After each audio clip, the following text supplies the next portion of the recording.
All right, so with E3 being this week, there's obviously been a ton of new announcements. So I figured I'll do a video, even though I'm sure there are like a million of these up already. But I'll do a video of my most anticipated games from E3 this year.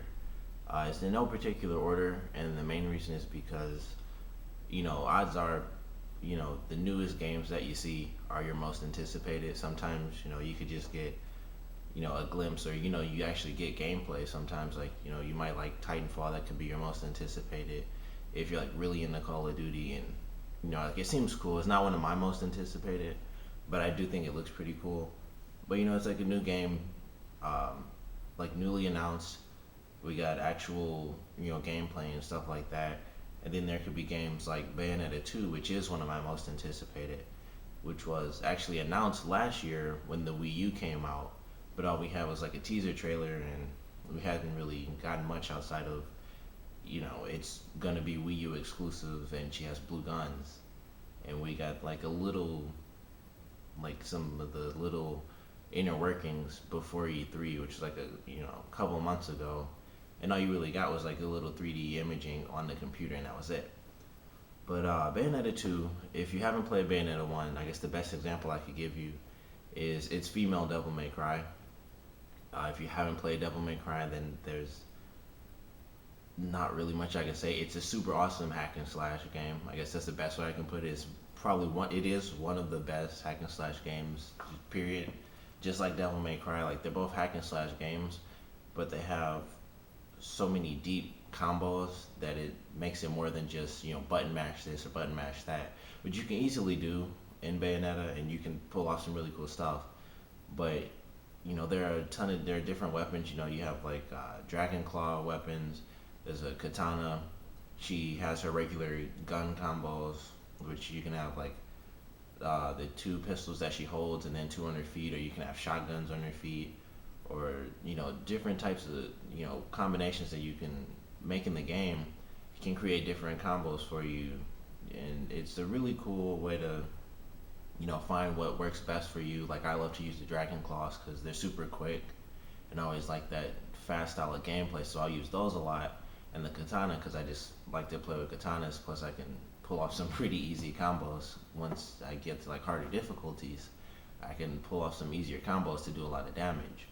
But it's a really great game, and if you want to look up the second one, you'll see gameplay that's pretty much exactly the same from two. Not not in a bad way, of course. It's like the same style and excitement as Bayonetta one, without being exactly the same. There are new weapons, of course. I saw like a new sort of claw type thing that she didn't do in the first game. I guess it seemed a little upgraded and slightly different. And she also had, I saw dual wielding, which I saw that today. She has like two smaller blades. She has a rapier, which might have been one of the dual wield weapons, but I don't think it was. But if you've played Bayonetta, you know how fast paced it is. So I could have missed a ton of different things because the action is just like she's doing flips and kicks and cartwheels, all types of crazy maneuvers on these demons and angels. So I could have missed a ton of new concepts in the game. But she has a new hairstyle, which is actually interesting. It's always kind of weird when you see a character do such a drastic change because she actually had like long hair in the first game, and her outfit was different, and now she has short hair and she has like blue guns instead of the like sort of pinkish purple guns that she had in the first one, and her outfit's different too, and it looks like the wings on her outfit, if you've seen the picture, you know what I'm talking about. It looks like the wings are actually her hair, but they're kind of like permanently on the costume, which would make sense because there was a section in the E3 demo where she's fighting a boss and she's just flying like she does. Well, she doesn't even do that in the first game unless you actually turn into the bird. But she's basically in the butterfly mode and she's just flying around doing all of her attacks.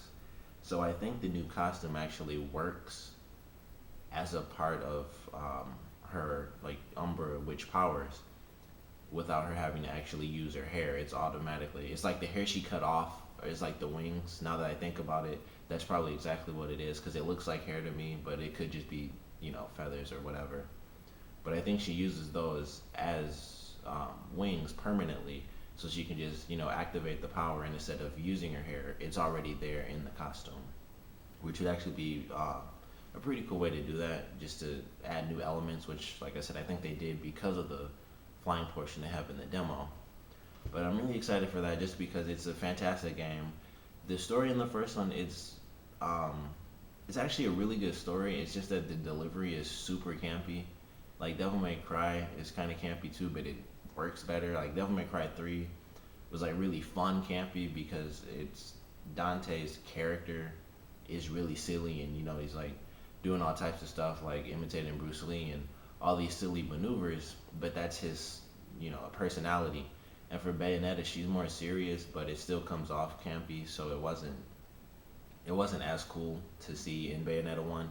But the story as a whole was actually pretty well written when you think about it. It has like twists and things like that. They're actually pretty good. So there's something that's seen in the E3 demo at the end for the character Jean, who also has a new hairstyle, and her hair is longer now because her hair was shorter. So they basically like switched. I won't spoil it, but it's in the demo, so obviously it's meant to give um, an element of the story, but I won't spoil it for you. It's not a huge thing. I mean, like I said, it's in the E3 demo, so obviously they have a reason for doing it to kind of, I guess bring new players in, because obviously if you enjoyed the first one, you're probably super excited for this like I am. Once it was announced, I was like, I want a Wii U just to play that. And there's another game that still hasn't been announced, unfortunately, which is No More Heroes 3, because when 2 came out, it was said that, or Pseudo51, he said himself, he wouldn't make No More Heroes 3 until the next Nintendo system came out. And once the Wii U was announced, I was like, I just want No More Heroes 3. But he's working on other stuff now, so that's actually still one of my most anticipated games, but obviously just in general, not of E3. Outside of Bayonetta, Dead Rising 3 really caught me off guard. I didn't expect that because, I try not to, look up what's going to be talked about and things like that because it kind of spoils it for you.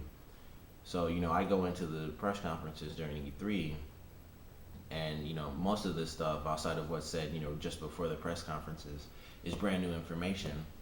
And Dead Rising 3 was announced. I thought that was really exciting. I love not Dead Space. I love Dead Rising 1. 2, excuse me. 2 I didn't actually purchase. I bought the Case Zero DLC, which is actually pretty cool, and I just never got around to buying Dead Rising 2 because there were just other games that came out, and by the time I wanted to get Dead Rising 2, the new Dead Rising 2 came out with Frank West.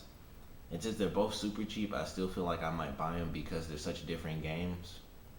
But I don't know. Plus, they have the DLC Case West, where Chuck and Frank meet up after Dead Rising 2 and do some stuff. So I don't know what I'm gonna end up doing with all that, but it doesn't really matter because this is just for Dead Space or Dead Rising 3. I don't know why I keep saying Dead Space, but the main thing that I noticed when they first showed it, where the graphics look completely different. They're a lot more realistic compared to Dead Rising 1 and 2, which has more of a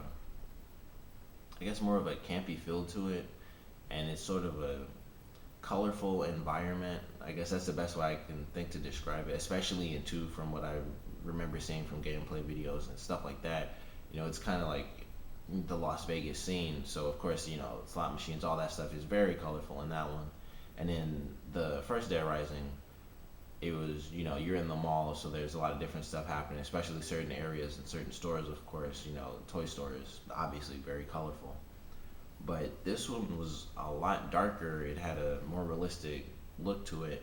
And I actually thought for a second that it looked like Dead Island, which I didn't like. And not because I don't like how Dead Island looks. It's just that I don't really like when, separate games look just alike, especially considering both games are zombie games. So I didn't really want it to look like Dead Island. But it had like really good detail. It seemed closer to me from what I remember from playing the other Dead Rising games. The camera was sort of pulled back, and it's at a sort of an angle, so you get like a really wide view. And this one seemed more like a classic, third person type of gameplay, where the camera's almost directly behind the character, and you pretty much just see, like this sort of field of vision directly in front of them. But what I really enjoyed was the fact that, with the new tech, they of course were able to add even more zombies than in Dead Rising 2, which had, hundreds, which is the big thing they talked about, where you could drive through when you mix the dirt bike and the chainsaws together. You could basically just drive through like thousands of zombies and chop them all up. And they had that where there were just zombies all over the place. The guy, he started off with like just a wrench, and then he threw that, and then the zombie like broke through the fence, and there were a bunch of zombies. Then he ran through a different fence to get away from them, and went into another backyard, and there were just a bunch of zombies there too. And so he like climbs on the house, and all you see are just zombies all over the place. And I really loved what they did with the house in that specific area. Like, I'm sure it's not the same as Dead Rising 1 and 2, where you can just go into like pretty much any store. Instead of the stores, it'll be houses this time. I feel like, certain houses will be accessible and certain houses won't be. But, with it being Dead Rising, I could be wrong, and you could be able to enter every single house as long as you find the right tool to get into it. Like, he climbed on the roof, which I thought was really cool, and it had I think they're called ceiling lights. But he dropped the cinder block in and broke through, and he dropped into the house, and it was pitch black. And that's when I really got the first, look that this is a lot more horror based than the other two Dead Rising games. And I thought that was really cool. And they sort of changed the weapon crafting system to where instead of you have to go to a bench, you make it, right there, which I actually thought sort of implies even more than just him dropping into a really dark house. It even more implies the fact that it's more horror based than the other two, because it's not like, oh, I grabbed, like I grabbed the paddle and the two chainsaws, let me run to this bench. It's like, no, I have it right now. I have to make it, ASAP, which is, because things are so dire. So it made it seem more dramatic to me. He went through the house with the gun on, or with the flashlight on the gun, shooting zombies and stuff. And he went down the hallway, and like a female zombie like jumped on him when he went down after shooting a few zombies, and it actually made me jump a little. And I was like, well, that's that never really happens in Dead Rising. I'm just mowing down zombies. But it scared me a little bit because you're in this enclosed like pitch black environment, and I thought that was really cool. It's more horror based than the other ones. And he like broke through the door, which he just like bashes through things, which I thought was interesting. But like that was pretty cool. They had the part where he picked up like the machine gun, he blew up a car. So I'm assuming the building that the car was in, because it was like crashed into it, I'm sure you could go in there. Then he went into like a wrestling ring area, or like a boxing area, and I feel like there has to be some sort of boss fight there, or some video, because they said that the comedy's still there. And one of the things that came from the Dead Rising games as far as comedy were the weird bosses that you meet during certain times of the day and during certain days.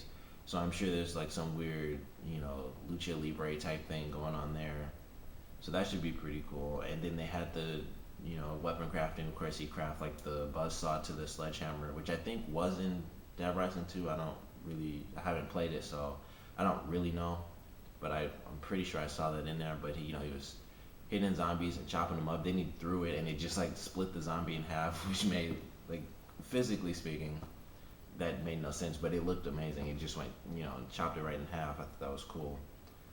And then the end of the demo, after he got in the car and drove it, which I also enjoyed when they talked about, the zombies interacting with the cars. Like, as soon as he said that, the first thing I thought was they'll be able to pull you out or, attack you while in the car. And that's exactly what happened, because he slowed down a little, and one of the zombies like broke through the window. I thought that was a nice feature, which, like I said, could be into.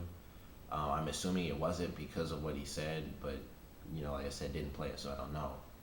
But once he got to the end of the demo, and they used the tablet to call in basically like a missile strike.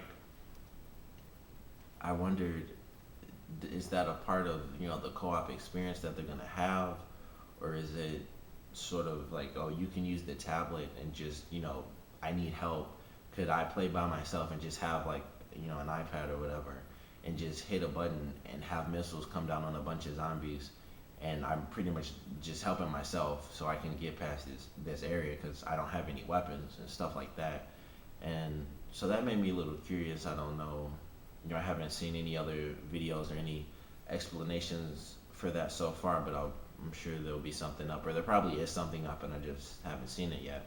But I'm still really excited for that because, like I said, love Dead Rising, love zombie games in general, especially ones where all you do is just make crazy weapons and just chop a bunch of zombies down. And I'm curious as far as like I said, co-op. How is it going to be? Are they going to try to implement that more? Because if I remember right from uh, Dead Rising 2, the original one, it would just be two different Chuck Greens, and you would just be in the separate costumes. But the second version of Dead Rising 2, one player would be Frank, and then the other player would be Chuck. So are they gonna do that again and try to basically give the second player a character who's actually in the story, or are they just gonna make it the same character twice and things like that? And obviously, with it being the first gameplay trailer, we didn't get to see too much. Like, they didn't show any of the melee combat moves that they have in the game. Like, you pretty much just like push zombies off and hit them, and that was about it. And of course, they didn't to go through all the whole changing costumes and things like that. But I'm sure that's going to be in the game too, and I'm really excited for it just to see what new features they have outside of um, you know new graphics and things like that. Outside of those two, I'm really excited for some of the simple stuff. Metal Gear looks amazing. Like, I saw there's an extended trailer. If you didn't watch that yet, you should check it out. It has a good almost 3 minutes, and they're all in the beginning. So if you saw the trailer, you can pretty much watch like the first 3 minutes, and then there's like a little tiny clip after the credits for the whole trailer, where there's a little something extra for that. I was hoping that David Hayter would still play Snake, even though it was announced that Kiefer Sutherland does it.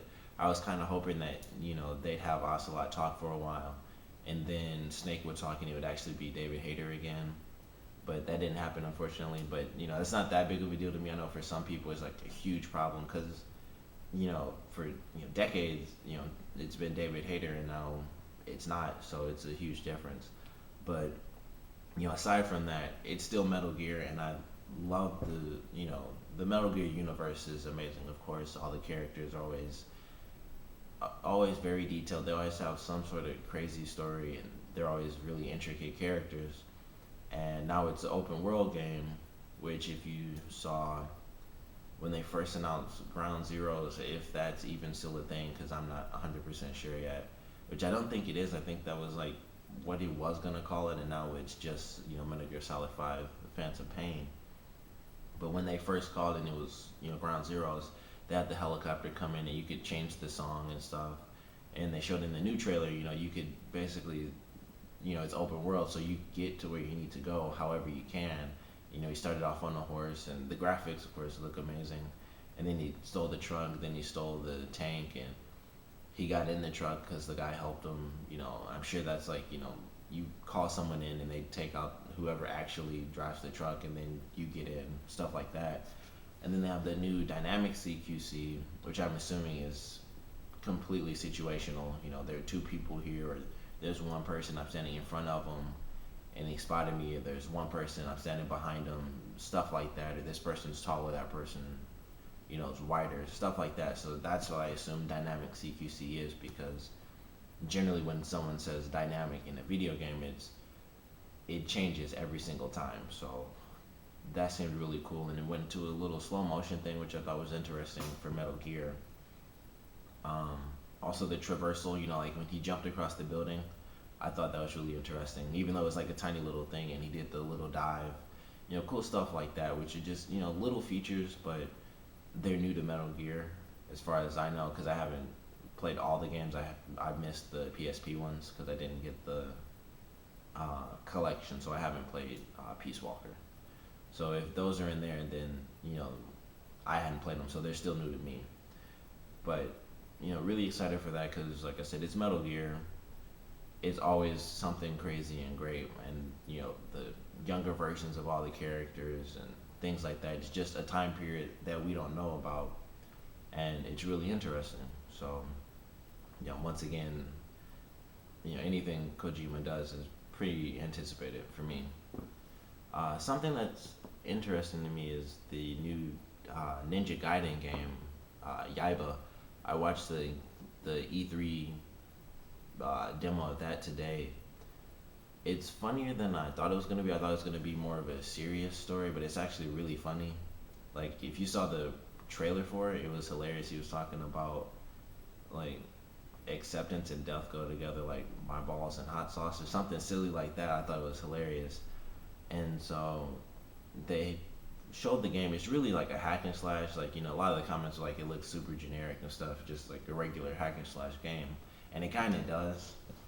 But it also has some really cool features, like you can basically take parts of the zombies off of them after you do like execution attacks, and like he ripped the arms off of one and used them as nunchucks or nunchaku if you're really technical about the name. And he killed like a boss and ripped his head off, and the boss could like shoot fire. So after he ripped the head off, it became like a rocket launcher slash flamethrower, and he could torch the enemies. And they had like elemental things like that where he could grab a zombie that was on fire and like whip them around into other zombies, and it would set them on fire and causing them damage. And I thought that was just really cool. I like the cell shaded graphics.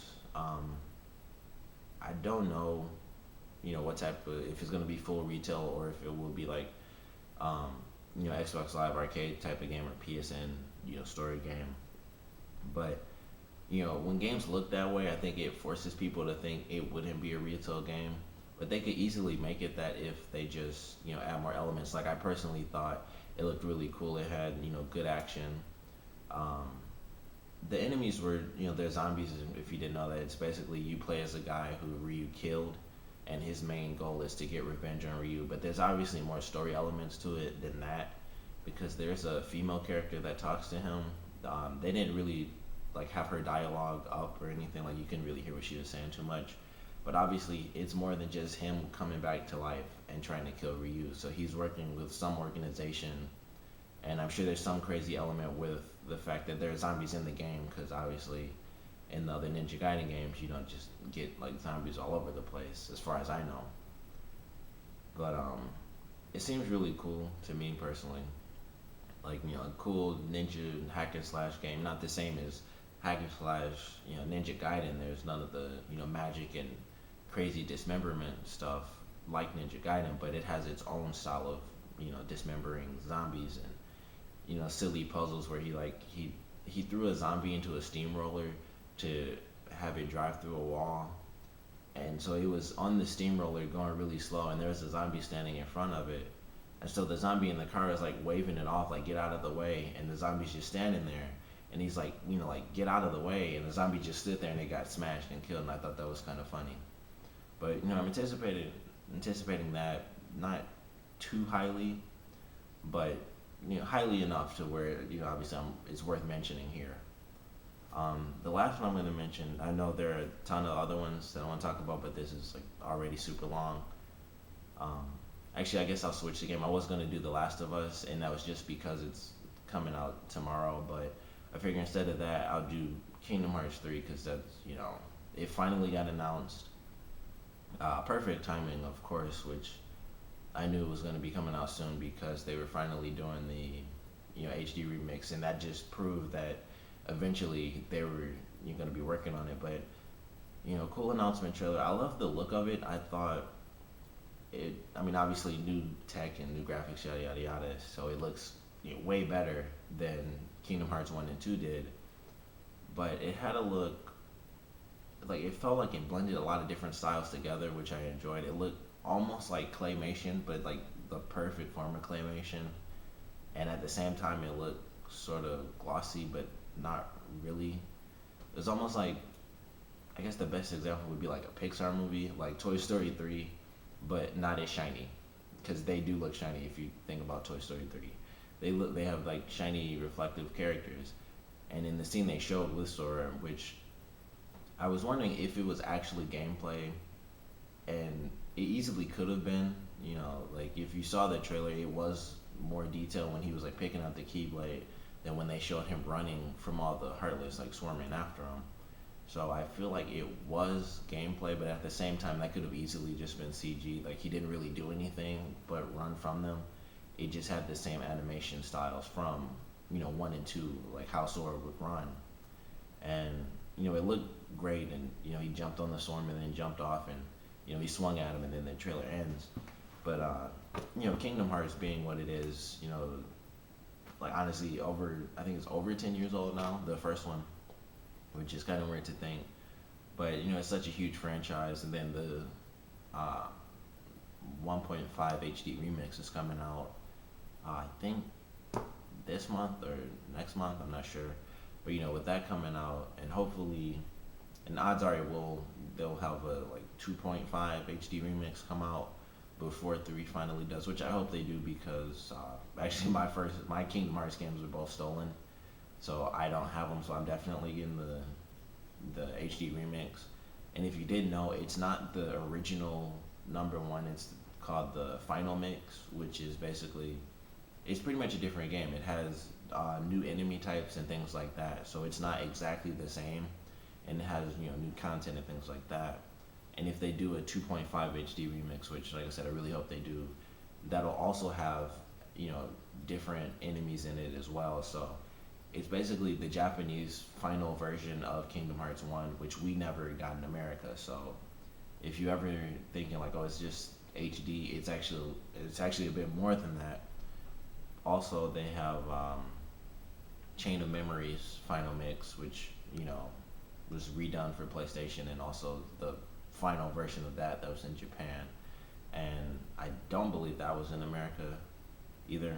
And then they condensed. I want to say I can't even think of the name. 358 over 2 days, if I have the name right. I believe that's the one they turned into a movie, and it's actually like 2 hours long, or like 2.5 hours long. So it's actually a full-fledged movie, which actually made me super excited because even though